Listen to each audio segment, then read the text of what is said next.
wala nang offset yun. Okay, sandali. Kung ano man yung offset ng tool, wala yung kinalaman dito sa ginawa natin ngayon. Ang talaga, huwag mong i-mix up ang tool at saka kung offset lang. Basta nag-offset tayo ng tool, yun na yun. Huwag mo sila i-mix up sa workpiece na huwag na set up. Okay? So, ganito ngayon. Yan si Z0. So, isi-set up natin si part. Punta ka kay set up. And then, syempre, part, di ba? Workpiece.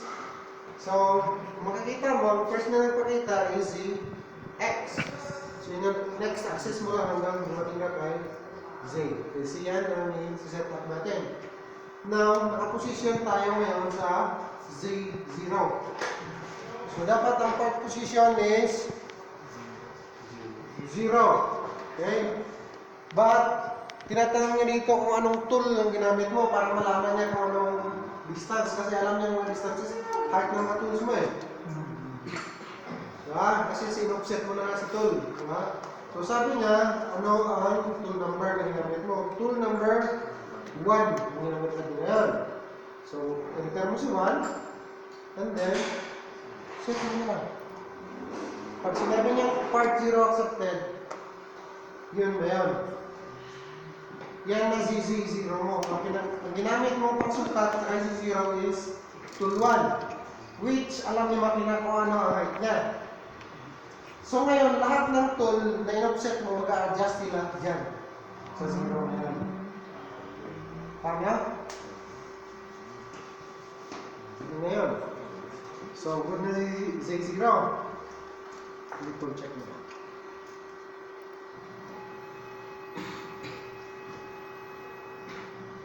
But then, kung hindi mo na kailangan mag-part, talaga sinabi ko kanina, ang gagawin mo lang is, kung paper touch method ang gagamitin mo sa pag Z0, paper touch mo, pag nakaposisyon na, punta ka pa rin dito, part position mo mag-iiba yan. Kung anong kapal ng ginamit mo pag touch, kasi kahit shim na makapal na problema. Kasi ilalagay mo dito sa part position.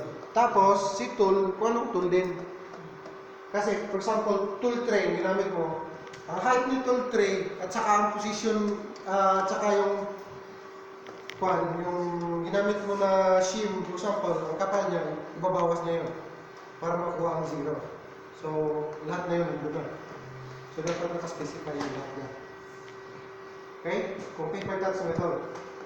But if facing 0, kaya actually, sa first operation pa lang natin, facing pa lang, marami ka na magagawa doon, isa-isa ko lang sa inyo para hindi nyo mag-isa. First, facing, huwag mo nang iyak-iyak. Set up mo na kagad ang tool. Tapos kay tool, set up mo kagad si Z0. Tapos. So, gagawin mo next is set up mo na, offset mo si next tools, and then si XY na lang. Okay? Now, nandiyan na si Z, si XY na lang. So, saan natin nilalagay si XY natin? Depende sa blueprint, depende sa program, kung saan siya nakalagay. Pwede dito mo siya ilagay, pwede dito, pwede sa gitna, pwede din doon. But usually in our programs, nilalagay natin siya dito sa lower left corner, di ba? So, assume natin ngayon na ang program 0 natin is nasa lower left corner. Now, ituro natin kay makina na nandiyan si A0, Y0. Paano natin gagawin yan? Hanap tayo ng tool. Tanggalin mo muna. Pointed na tool.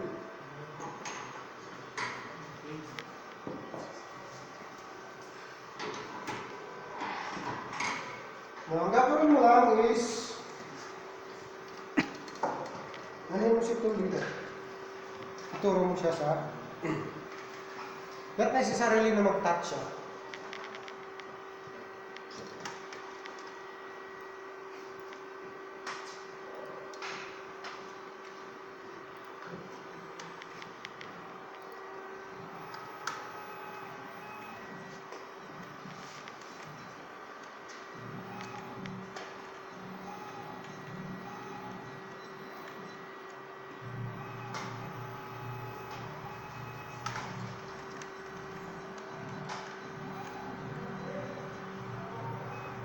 Relax lang.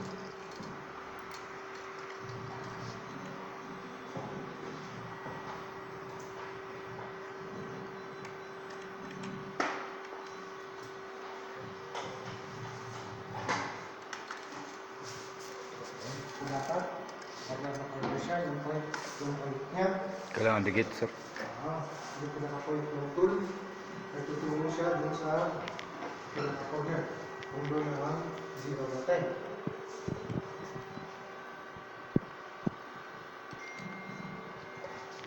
Okay, so kung yan na, 0 po. Sarap mo na sila. So, ang saset natin ngayon is si XY. So, punta tayo kay X.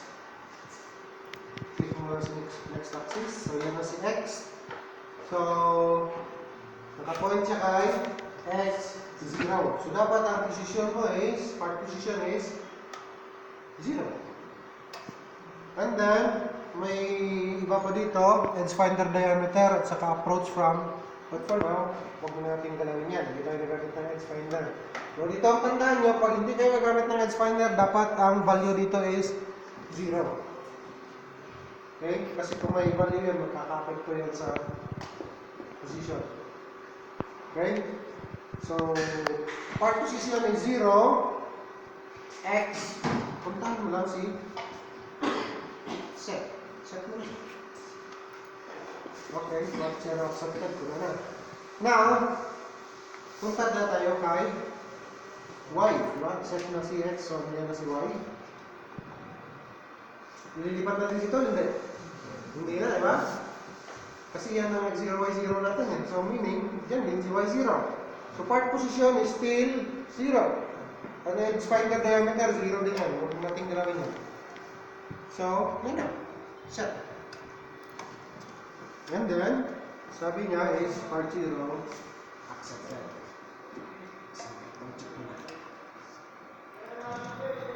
Okay. Ikaw, sino pa hindi nakapag-gawin?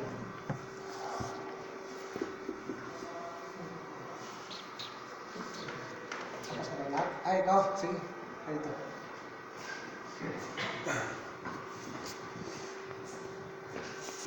Three. Isang sekunde na ito kanina. Ito, diba?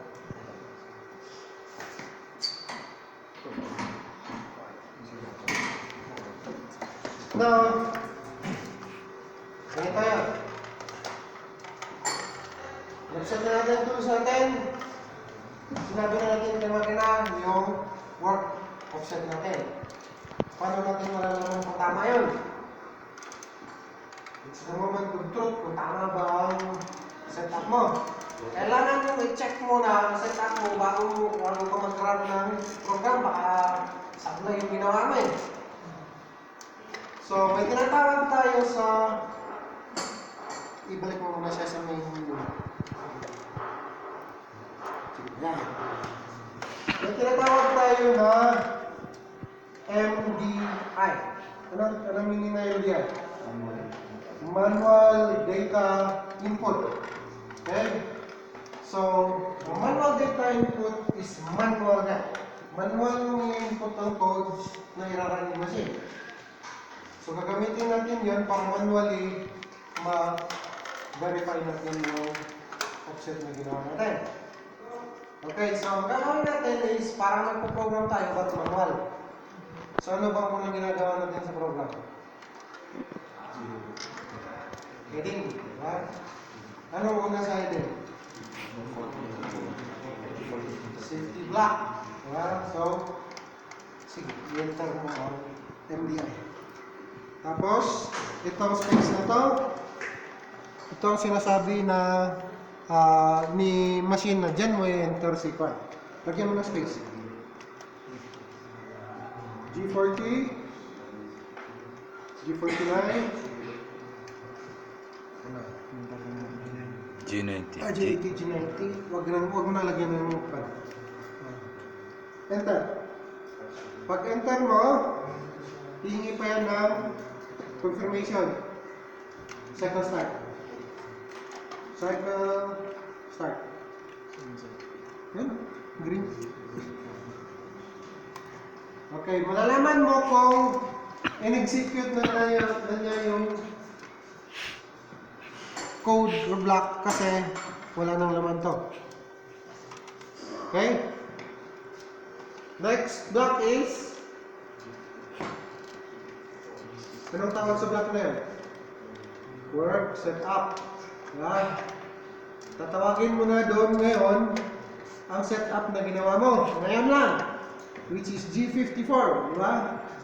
So, enter mo G54, G17, at saka G21, which is metric. Okay? So, pumasok na. Enter. Cycle start. Black by black kasi ito. Now, next. Ano ang next block? Tool call. Diba? So, tatawagin mo na si tool. Anong tool ang nakasalang? T3. Okay. M6, tool 3. Tawagin mo ang offset niya, which is G43, H3. 3. Simula ha. Basta tool chains, dalawang beses mo yun enter. Press cycle start. Sige. Cycle start. Sabi niya, insert tool. Press cycle start. Bine-verify niya lang. Kasi baka pumindot ka lang at saka mali pala yung tool. So sabi niya, insert yung tamang tool at saka mag-cycle start ka. Okay, so cycle start. Yun. Now, the next block is the moment of truth. Sa program natin, anong ginagawa natin? First na pa natin, yung drop X0, Y0, tool verification. Kaya verify natin ngayon kung tama ba ang pupuntahan ng tool. Kaya natin ginagawa yung ano yun. So, safety muna tayo. I-zero mo muna ang break.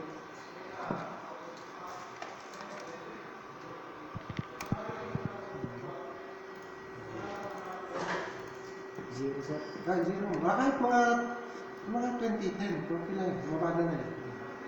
For sure. Okay.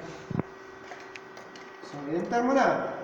G0, X0, Y0, X8, Z5. Sige, Z5. Enter. Ano pinasok mo? Divide mo. Okay. Now, pag hindi ka sigurado, pwede mo siyang feed hold. Feed hold mo siya. Dito kasi hindi ka sigurado. Kasi tinignan mo, parang mabangga. Paano mo malalaman yan? Tingnan mo ang distance to go mo. Pag bumababa na siya, tingnan mo yung Z. Baka nakalagay dyan 100 foot. Pero dyan, mga 20 na lang. Asumsum sigurado yan. So, kailangan mo tingnan lang itong distance to go mo. Okay? Ito. Pag bumababa na siya. So, okay naman. So, cycle start mo lang ulit. Tutuloy yan. Okay? Or pwede mong gamitin ang spacebar. Hold yan. Spacebar. Okay? Para mahirap maghanap minsan dito So, kung hindi ka sigurado, spacebar lang. Madali lang, di ba? Okay, go. Now, tuloy natin. Para makita natin ang katotohanan. Kung masyadong mabilis at saka talagang mabanga, go. Emergency stop, di ba? So, tingnan mo.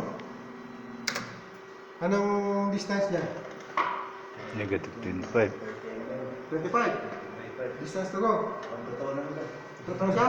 Sige, tuloy mo. Cycle start. Bangga yan. Tutunog naman yan. Tutunog yan pagkan. Marami pa naman eh.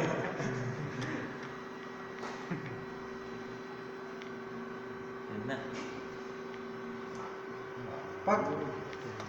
Pag zero ni distance to go, meaning wala na siyang ika-travel, titigil na yan. Okay? Hindi titigil na. So, tingnan mo kung tama. Ang totoo. Kung totoo siya. Nasa x0, y0 at saka distance niya is 5. Totoo? Totoo. Totoo. Paano ma-accept natin?